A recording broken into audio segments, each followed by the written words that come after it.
Dios les bendiga, Dios les guarde. Soy su hermana en Cristo, Yaimeli Ramírez. Estamos en la materia Historia de la Iglesia 2 a través del Instituto Teológico Emmaús.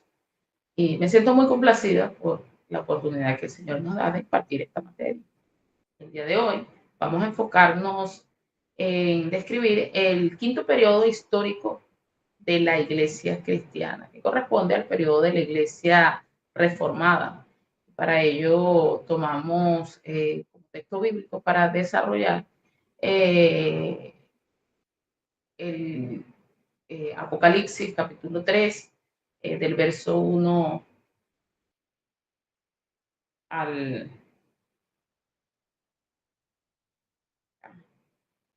Déjame compartir pantalla. Del Apocalipsis capítulo 3, del verso 1 hasta el 6. Y vamos a ver cómo se cumplió un espejo profético en cuanto a lo que escribió nuestro hermano Juan y lo que se cumplió en la historia de la iglesia.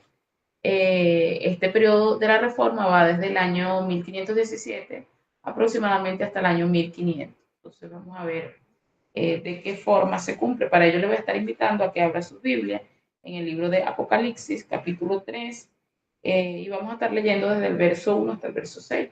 Leemos la poderosa palabra de Dios bajo el nombre del Padre, del Hijo y de su Santo Espíritu. Escribe al ángel de la iglesia en Sardis, el que tiene los 7 espíritus de Dios y las 7 estrellas, dice esto: yo conozco tus obras, que tienes nombre de que vives y estás muerto.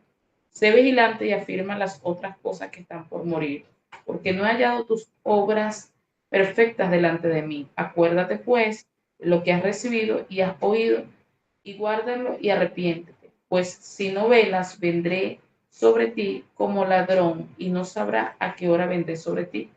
Pero tienes unas pocas personas en Sardis que no han manchado sus vestiduras y andarán conmigo en vestiduras blancas porque son dignos. El que venciere será vestido con vestiduras blancas y no borraré su nombre del libro de la vida y confesaré su nombre delante de mi Padre y delante de sus ángeles. El que tiene oído, oiga lo que el Espíritu dice a las iglesias. Este periodo histórico pertenece al periodo de la Reforma. Vamos a ver. Entonces, y nos encontramos la profecía de la hoguera, del ganso de Bohemia al cisne de Alemania. Y es que se cumple casi eh, milimétricamente lo que predijo nuestro hermano Juan Hus al momento de ser llevado a la hoguera. En el año 1415 después de Cristo, Juan Hus, considerado el ganso, ya que Hus en su idioma significa ganso, el cual fue mártir de la Reforma, pronunció en la hoguera la siguiente frase: hoy asaréis a un ganso, pero dentro de 100 años oiréis el cantar de un cisne, a quien no asaréis, y ninguna trampa o red atrapará. Y en el año 1517, después de Cristo, exactamente 102 años después, el monje Martín Lutero, considerado el cisne, clava sus 95 tesis, desencadenando oficialmente el estallido histórico de Sardis y quebrando así siglos de dominio del Estado papal. Entonces, podemos observar cómo, cómo se cumple en este periodo histórico lo que se describe en el libro de Apocalipsis. Tenemos que este periodo está entre la caída de Constantinopla, que fue en el año 1517, y el inicio de los grandes avivamientos. Atrapada en la hegemonía papal de Teatira y el inminente fuego misionero de Filadelfia, Sardis representa la era de la Reforma, un despertar intelectual gigantesco que trágicamente perdió su vitalidad espiritual. Entonces, está entre estos dos periodos históricos, entre Teatira y entre Filadelfia. Entonces, fue un movimiento de la Reforma que comenzó con estallido, con fuego apasionado, pero que terminó en una frialdad espiritual. Tenemos que el estallido histórico se produjo a través del regreso de la luz de la autoridad de la Biblia. La ruptura. Liderados por figuras como Martín Lutero, los reformadores rompieron la jerarquía papal rechazando las prácticas corruptas y mercantilistas como la venta de indulgencias, el rescate de la Biblia.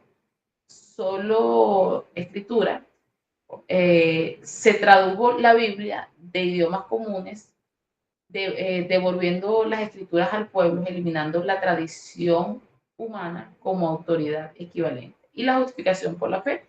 Se redescribió la verdad central: la salvación no se compra ni se gana mediante obras, sacramentos institucionales, es un regalo inmerecido de la gracia de Dios recibido por la fe. Entonces vemos que a grandes rasgos podemos observar que estas características o estos eventos marcan una diferencia bastante marcada en este periodo, valga la redundancia.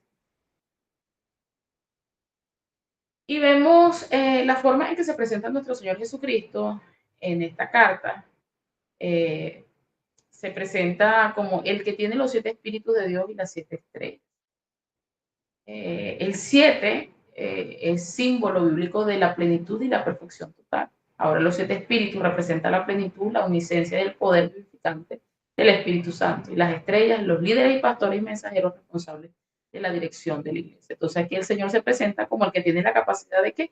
De dar vida, el poder y la plenitud total, la perfección total, y de dar esta vida, porque dice, el que tiene los 7 espíritus de Dios a las 7 estrellas, que simbolizan los encargados de las congregaciones, los pastores de las congregaciones. Y comenzamos con el diagnóstico de este periodo, la ilusión de la vida. Se presenta, se describe que el Señor le dice a la iglesia: yo conozco tus obras, que tienes nombre que vives y estás muerto, según Apocalipsis 3:1. Pero ahora, ¿qué significa el nombre de que vives? Y esto nos habla acerca de prestigio institucional, debates teológicos, reputación histórica y una ortodoxia intelectual impecable. Esto es lo que hace alusión a cuando se dice tienes nombre de que vives, y es que para este periodo estuvo marcado por estas características de renombre y de toda esta pompa y impacto en cuanto a los debates teológicos, al prestigio, a la reputación histórica y esta parte. Pero dice, pero estás muerto. ¿Por qué? Porque aunque si bien es cierto, ellos estaban enfocados en la palabra, habían perdido la vitalidad espiritual. Instituciones rígidas e iglesias llenas de cristianos por nacionalidad, no por conversión. Entonces, no tenían el fuego, el fervor, la pasión y la intimidad. Y aunque muchos para este entonces ya algunos reyes o gobernantes de regiones específicas de Europa se habían identificado con el cristianismo y con la reforma y se autoproclamaban cristianos, pero también autoproclamaban la nación como cristiana. Entonces, el mismo hecho de nacer en un lugar donde el rey fuese, o sea, apoyase en la reforma, ya te daba la reputación de ser cristiano. Pero realmente muchos de ellos, o en su mayoría, no habían tenido un convertimiento realmente a través de la palabra y del Espíritu Santo. Cuando nos habla acerca de esta ortodoxia muerta, la iglesia de Sardes y la reforma en su apogeo parecían un movimiento, el movimiento más vivo de la tierra, pero habían desafiado imperios y traducido la Biblia. Sin embargo, el veredicto divino atraviesa la fama institucional. Entonces, una gran reputación pública y legendaria. Entonces, aunque tenían reputación de vida y de fama institucional, entonces no había un convertimiento. No había un nacimiento de nuevo. No en todo, porque el Señor siempre recordemos, guarda un pequeño remanente, pero en su mayoría a grandes rasgos. Entonces, había muchos que decían que tenían nombres de vivos, pero estaban muertos. Cuando se habla nombre de que vives en el renacer histórico, podemos identificar o señalar los siguientes aspectos. En primer lugar, tenían la recuperación de la Biblia en el lenguaje vernáculo. O sea, ¿qué significa esto? Que para este tiempo se tradujo la Biblia. Recordemos que en el periodo anterior estaba más que todo enfocado en que la Biblia existiera en el latín. Y si se leía era en el latín. Entonces, en este periodo se tradujo al lenguaje vernáculo. Esto significa al lenguaje de cada país. Recordemos que Europa, aún por muchos años, ellos estuvieron bajo la comunidad europea, pero aún en medio de esta comunidad, cada país mantenía sus diferencias culturales y sus diferencias idiomáticas. Por ejemplo, nos encontramos un alemán que es totalmente diferente a un francés, que es totalmente diferente a un español, que es totalmente diferente a un suizo.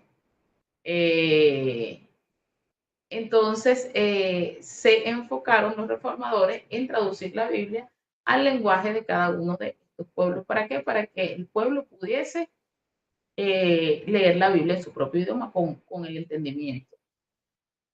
Otro gran aspecto de este tiempo es el descubrimiento de la justificación por la fe. Recordemos que en el periodo anterior, una de las cosas que se destacaba era la venta de indulgencia. Entonces, y el de hacer ritos para poder entrar al cielo. Entonces, Martín Lutero, leyendo el libro de Romanos, descubre, y el Espíritu Santo, que fue el Espíritu Santo quien lo ilumina, acerca de que la salvación es por la fe, no por el rito, sino por la fe. También vamos y podemos observar que hay un cese absoluto de la venta de estas indulgencias, y fue una época de brillante y masiva actividad intelectual. Y bueno, con Martín Lutero se levantaron otros teólogos bastante importantes, de los cuales estaremos hablando posteriormente. Pero este es el renombre, nombre de que vive, pero estás muerto, que se podía observar en la práctica, que había guerras de religión, una guerra, la guerra de los 30 años, matando en nombre de los dogmas. Entonces, los mismos cristianos, los que se decían llamar cristianos, o la misma iglesia ya reformada, comienza a perseguir a los que no estaban de acuerdo con ellos. Sí, aunque habían salido, o sea, los mismos que habían salido de la reforma ahora comienzan a perseguir a los que no están de acuerdo con los aspectos que se están llevando o la parte de esta doctrina que se está llevando de acuerdo a la reforma. Entonces era la religión dictada por el territorio. Entonces, de acuerdo al país donde se vivía, se nacía o no cristiano. El escolarismo protestante, debate teológico, o sea, hay un debate teológico bastante profundo. Y la fe fue reducida a un aceptamiento mental sin transformación moral. Entonces, una persona con decirse, ¿verdad? O creer, ¿verdad? En su mente que era cristiano, ya se aceptaba como cristiano. Entonces, pero no se pedía ver el fruto o la transformación en la vida de esta persona. Entonces, a grandes rasgos, este modelo. También vemos la lucha por el poder de las estrellas. Estos son los pastores. En el modelo bíblico, la iglesia protestantes, que aquí tenemos la iglesia luterana, la iglesia calvinista, anglicana, poseían la teología correcta, pero carecían del fuego del Espíritu Santo. La reforma magisterial. Crearon iglesias estatales. Los pastores, las estrellas, pasaron a ser funcionarios controlados por los reyes y príncipes políticos. Entonces, se les recuerda al periodo anterior. Y esto, aquí estamos hablando de los que salieron mismos de la reforma, de los reformadores. Cayeron, se involucraron nuevamente en la política y estaban persiguiendo a los mismos de ellos desde la reforma. Cristo se presenta con las estrellas en su mano, advirtiendo: yo soy el verdadero dueño de los ministros, no el Estado. El Señor le dice a esta iglesia: sé vigilante y afirma las cosas que están por morir, porque no las he hallado perfectas delante de Dios. Apocalipsis 3:2. La seguridad aparente caída por arrogancia. Y es que históricamente vemos que la ciudad de Sardis, que esta antigua ciudad, fue conquistada 2 veces. La primera vez fue conquistada por Ciro y la segunda por Antíoco. Pero no fue por fuerza militar, sino porque sus guardias, confinados a la seguridad natural de sus enormes muros, se quedaron dormidos en su puesto. Entonces, la ciudad de Sardis tenía unas fortalezas naturales, como lo vemos acá en la imagen, unas fortalezas naturales porque estaban sobre unos peñascos, sobre una colina. Y aparentemente esta fortaleza natural la hacía, se creía desde la óptica humana que no era fácil conquistarla, más se conquistó, fue conquistada 2 veces y con la misma debilidad que los guardias se quedaron dormidos. Por quedarse dormidos fue conquistado.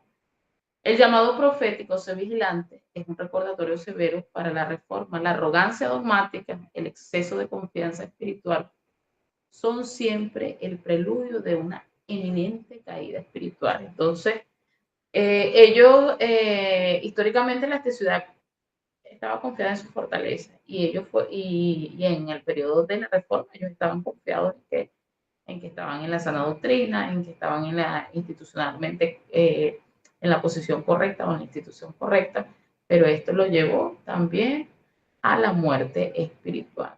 Y aquí nos habla, y aquí podemos rápidamente aplicar, hermanos, nuestra confianza debe estar en el Señor. Jamás en nosotros mismos, jamás en nuestra trayectoria, en los estudios que podamos tener, en cuánta Biblia podamos saber, en cuánto tiempo de este ayuno, retiro o tiempo de devoción podamos desarrollarnos. Nuestra confianza debe estar en Cristo. Estar consciente de que si somos algo y si podemos hacer algo es porque a Él le ha placido usarnos, a Él le ha placido ayudarnos. Entonces, no porque seamos inteligentes, no porque seamos más preparados que otros, sino porque a Él le ha placido. Entonces, vemos que en este periodo se desarrolla la justificación por la fe, como lo dijimos anteriormente. El protestantismo restauró magistralmente las doctrinas como el hombre es declarado justo ante Dios. Como les digo, nuestro hermano Martín Lutero, leyendo el libro de Romanos, pudo entender esta parte. También las fugas institucionales. Sin embargo, el proceso se estancó, la iglesia se durmió en el dogmatismo, se retuvo la liturgia estatal, se toleró la mundanalidad y se olvidó por completo de la evangelización mundial. Ellos fueron y se concentraron en debatir ellos teológicamente los aspectos, teológicamente las doctrinas, y se olvidaron que tenían la tarea restante demandante. Porque es parecido muchas veces nosotros también. Hay personas que están más dispuestas a debatir teológicamente un tema que a simplemente evangelizar a una persona y decirle: Cristo te ama. Entonces, debemos tener mucho cuidado con esto, no dejando de hacer una cosa, hacer una cosa sin dejar de hacer la otra. La santificación y la misión, obras incompletas. Por eso el Señor le dice que no halló completa su obra. Una fe teológicamente impecable que no produjo frutos masivos de santidad práctica ni alcanzó a los inconversos fuera de Europa. Tremendo, estaban en la creencia correcta. Y recuerdo que esto es lo que nos dice nuestro hermano Santiago en su epístola cuando nos dice que la fe sin obras es muerta. Hay una parte donde dice, ¿tiene fe? Los demonios también tienen fe. Cree en Dios, los demonios también creen y tiemblan. Pero que la expresión de nuestra fe en Cristo Jesús, nuestro caminar, lleva una vida transformada por el poder del Espíritu Santo y frutos visibles en nuestro comportamiento, en nuestro carácter, en nuestra vida. Y el deseo de compartir esta buena noticia con los que todavía no la han alcanzado. Entonces, un fuego ferviente, hermano.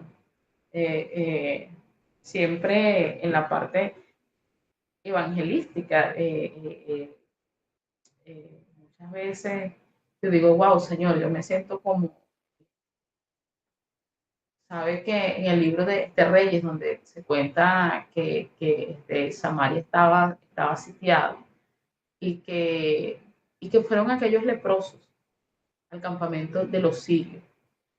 Y, y cuando llegaron, Señor había asustado a los sirios se fueron huyendo habían dejado el campamento abandonado y ellos encontraron comida, botines, vestidos, todas estas cosas. Entonces estos leprosos fueron y se dijeron para sí, aunque no eran aceptos dentro de la ciudad por su condición de leproso, pero ellos dijeron, hoy es día de buenas nuevas.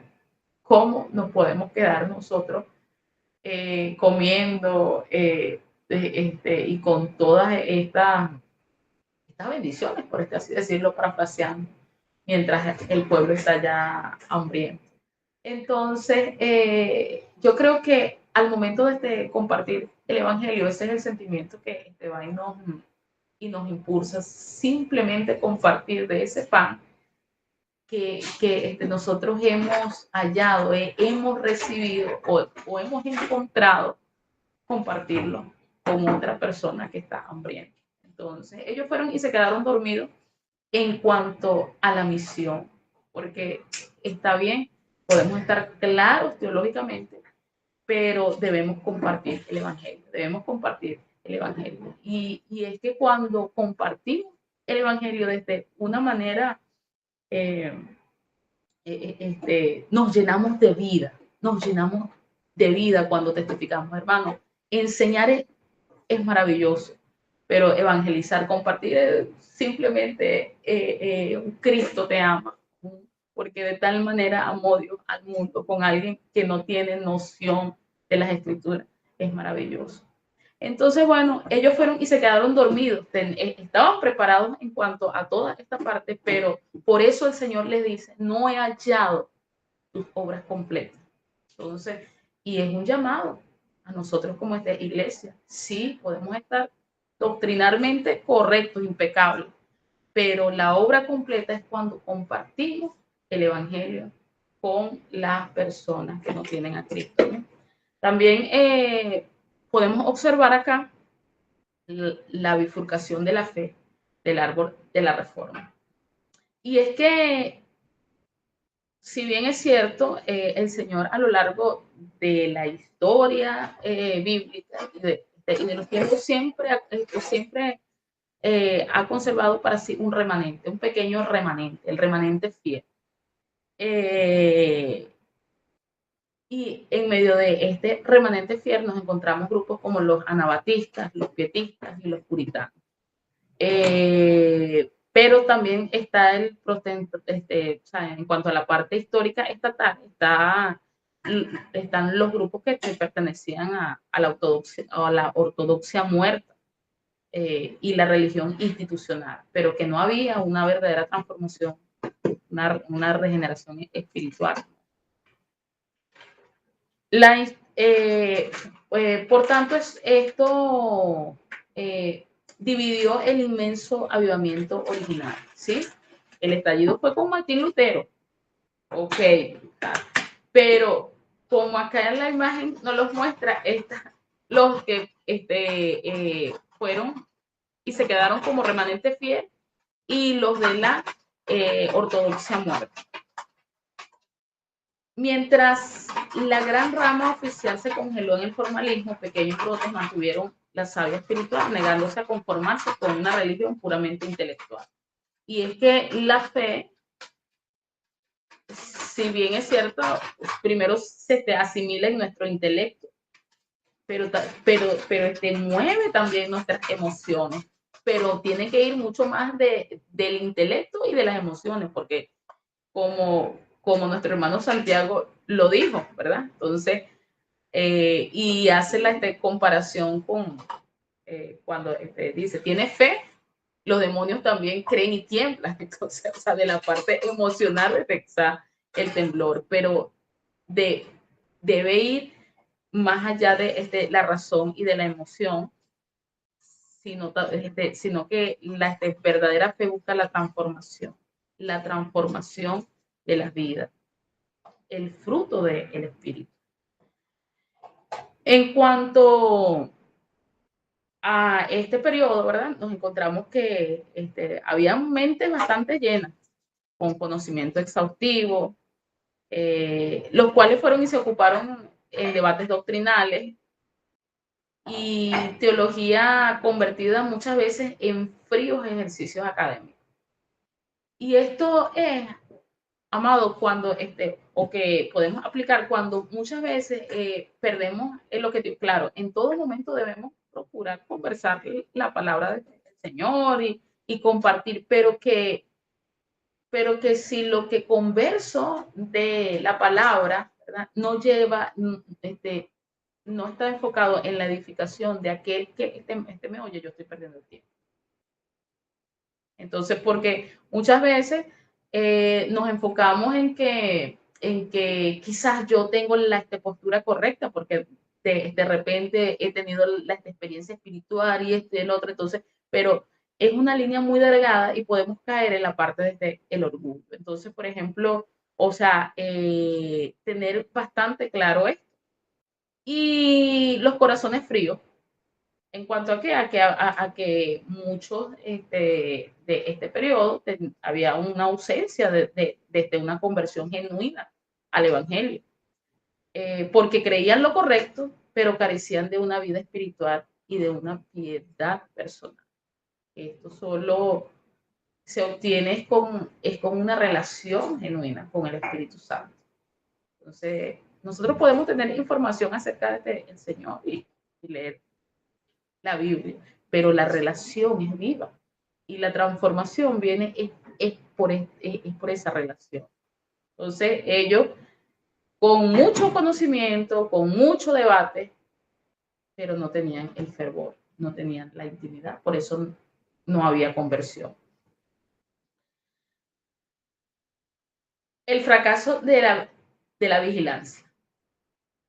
Al final de la era de Sardis, el no vigilar tuvo consecuencias fatales.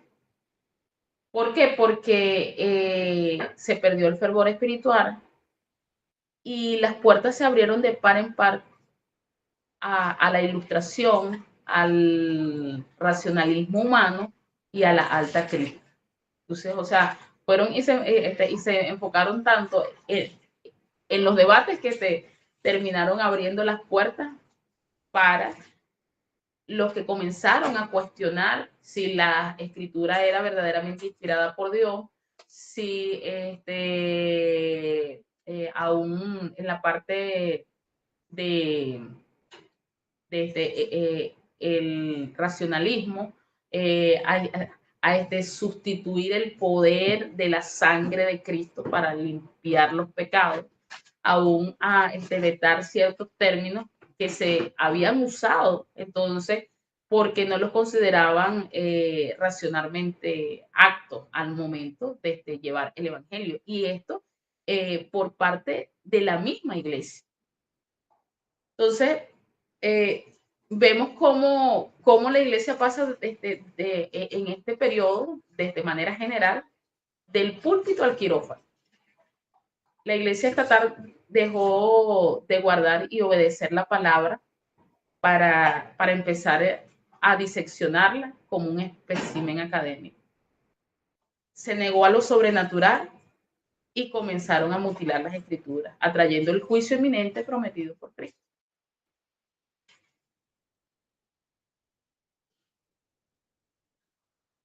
Vemos que en cuanto al contexto histórico de este periodo de reforma en cuanto a la autoridad,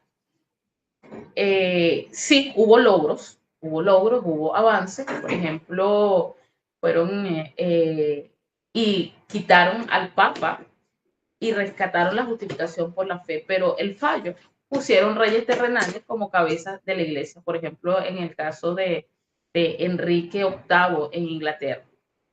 Entonces, muchas veces se usaba esta parte de que, por ejemplo, en el caso de Enrique VIII, él fue excomulgado por el Papa porque él se divorció de una reina católica llamada María, y la Iglesia Católica no aceptado, o sea, no aceptó diluir ese matrimonio porque por supuesto había inconveniencias políticas y económicas. Entonces, al romper esto y al divorciarse de ella, entonces se hizo enemigo desde el Papa y del Vaticano. Entonces adoptó, ¿verdad? Camuflajeó, fue y se camuflajeó en el protestantismo. Entonces, o sea, que como que si los protestantes son enemigos de los católicos, ahora adopto esta fe. Entonces, ¿qué hicieron, qué hicieron los reformadores? Entonces pusieron como figura de fe a Enrique VIII del protestantismo. Entonces, y así como él, bueno, otros personajes. En cuanto al Estado, el fallo mantuvieron la unión iglesia-Estado en lugar de separarla radicalmente. Recordemos, mire, por eso la Biblia dice no hay nada nuevo debajo del sol. Lo que había pasado en Pérgamo, entonces aquí se estaba volviendo nuevamente a ver esta parte de esta alianza. También en cuanto a la membresía, mantuvieron el bautismo de infantes por control demográfico y el censo político, llenando las iglesias de ciudadanos no convertidos en lugar de discípulos nacidos de nuevo. Y es que con la fe de bautismo, ¿verdad? Con la fe, o sea, la fe de este bautismo era prácticamente la partida de nacimiento. Entonces, cuando se bautizaba a un infante, se le reconocía como miembro desde un país o ciudad determinado o de un reino determinado. Entonces, podemos observar que en este periodo se mantiene el bautismo de infantes, pero hubieron grupos que fueron y se rebelaron contra estas prácticas. Ya los vamos a ver. El Señor, por tanto, lanza una amenaza, la amenaza del juicio. Por eso el Señor le dice, acuérdate pues de lo que has recibido y oído, guárdalo y arrepiéntete. Si no velas, vendré sobre ti como ladrón. Como ladrón en la noche simboliza una intervención divina sorpresiva, repentina y de juicio contundente para aquellos sumidos en el letargo espiritual. Entonces, por eso el Señor va y se presenta como ladrón. Se llama al despertar. El asalto secular, sí, asaltó el racionalismo y la ilustración, por ejemplo, figuras como Descartes, Spinoza, Voltaire, que al negarse a velar, las iglesias estatales europeas sufrieron el juicio de la irrelevancia. Europa fue asaltada por el secularismo. Hoy sus hermosos templos están prácticamente vacíos, convertidos en meros museos. Tanto debate se levantaron estas personas, estos personajes. Amén. Dos caminos bajo una misma reforma. Y es que hubieron personas que estaban en esta ortodoxia muerta, pero también hubieron los de las vestiduras blancas. Como en todos los tiempos, el Señor guarda un remanente. Esperemos que usted y yo seamos de ese remanente. Por eso, hermano, lo que nosotros podamos ver, lo que nosotros podamos observar, lo que nos puedan hacer, eso no nos da derecho a no permanecer fieles al Señor y fiel a las Escrituras, porque cuando nosotros vemos que históricamente estos personajes pasaron por toda esta oleada de estas situaciones bastante fuertes, ellos se mantuvieron fieles. Entonces, por eso, el hecho de que alguien te dé mal ejemplo, que sea un líder y te dé mal ejemplo, no te está dando una licencia para que nos apartemos del Señor. ¿Amén? Entonces, en cuanto a la membresía, los de la ortodoxia muerta eran cristianos de nacionalidad y geografía, pero los de las vestiduras blancas eran cristianos por conversión radical y personal. En cuanto a la naturaleza de la fe, teológicamente puramente intelectual y racionalista. Pero los de el remanente de las vestiduras blancas tenían una fe viva, relacional, transformadora del corazón. En cuanto a la relación con el mundo, unión iglesia-estado, bajo la ortodoxia muerta y con una conformidad política. Pero los de las vestiduras blancas habían hecho una separación total del Estado. Fueron marginados y perseguidos, pero ellos mantuvieron su postura de acuerdo a lo que decía la Escritura, lo que dice la Escritura. Y en cuanto a conducta, la conformidad mundana y el estancamiento para la ortodoxia muerta, más para los de las vestiduras blancas, una búsqueda absoluta de santidad y vida pura. Y el destino profético, advertencia severa de perder la corona. En cambio, para los de las vestiduras blancas, promesa de no borrar sus nombres del libro de la vida. Qué hermoso. Y es que este remanente fiel, el Señor dijo, unas pocas personas que no han manchado sus vestiduras. Pero cómo pudieron ellos manchar sus vestiduras o cómo podemos nosotros manchar nuestra vestidura? Y cuando hablamos de esto, debemos enfocarnos en que el Señor nos llama a tener una conducta santa. Aunque vivamos en un mundo depravado, inmoral, nosotros estamos llamados a tener una conducta santa. Grupos como los anabatistas, los pietistas y los primeros puritanos insistieron que la doctrina correcta no bastaba, que la verdadera fe exige una transformación radical del corazón. También una separación del mundo. Se negaron a mezclar la iglesia con las políticas de los reyes y de los príncipes terrenales, manteniendo sus vestiduras puras de corrupción del poder. Entonces, la política, bueno, ojo, no le estoy diciendo que usted no le pueda predicar a un político, estamos llamados a predicarle. El Señor dijo, y por todo el mundo, predicarle a todo el mundo. Pero el hecho de meternos nosotros en política ya compromete nuestros principios. Entonces, y es una línea muy delgada, es una línea muy delgada. Entonces, porque tenemos la historia. Cada vez que la iglesia se ha involucrado con la política, sale perjudicada. Es la iglesia, sale perjudicado el creyente. También el precio de la pureza. Por retener la conducta santa, frecuentemente enfrentaron persecución y martirio a manos de los propios protestantes oficiales. Andarán conmigo en vestiduras blancas porque son dignos, dice el Señor. Entonces, vemos cómo los perseguían los mismos protestantes, los mismos que habían salido eran reformadores, ahora estaban persiguiendo a los que se negaban a aceptar y a mezclarse. la dinámica de la corona. Evidencia contra la predestinación absoluta. Por eso el Señor dice, retén lo que tienes para que ninguno tome tu corona. El declive de Sardis nos deja una lección teológica crucial. La corona no se puede perder. Esta exhortación bíblica sirve como una fuga. Déjeme leer otra vez.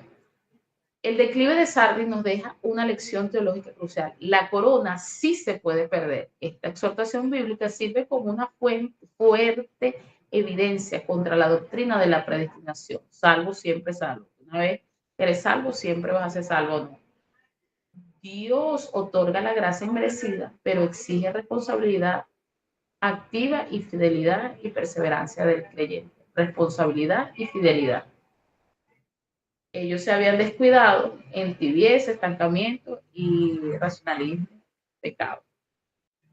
Vamos a ver la anatomía de una caída, la línea de tiempo. Y tenemos que todo comenzó en el fuego, en el avivamiento, cuando estalló en el año 1517 la reforma. Luego vemos que la parte institucional cobra vida el dogmatismo, la teología se vuelve un ejercicio académico. La iglesia y el Estado se fusionan y,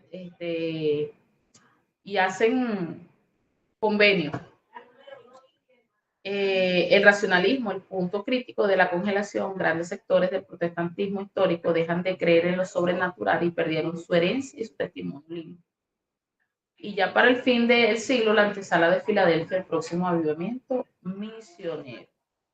Tenemos que, en cuanto a la prescripción final, el llamado a la vigilancia espiritual, el peligro del descuido.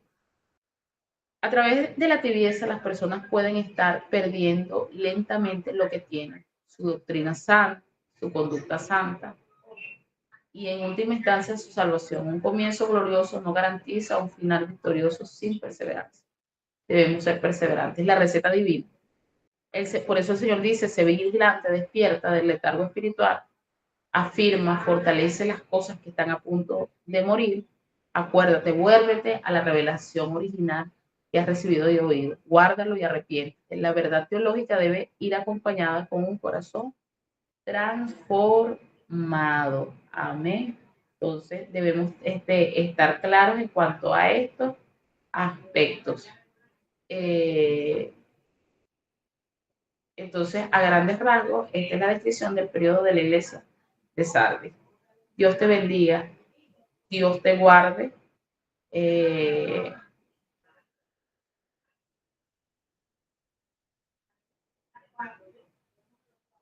te bendiga, Dios te guarde.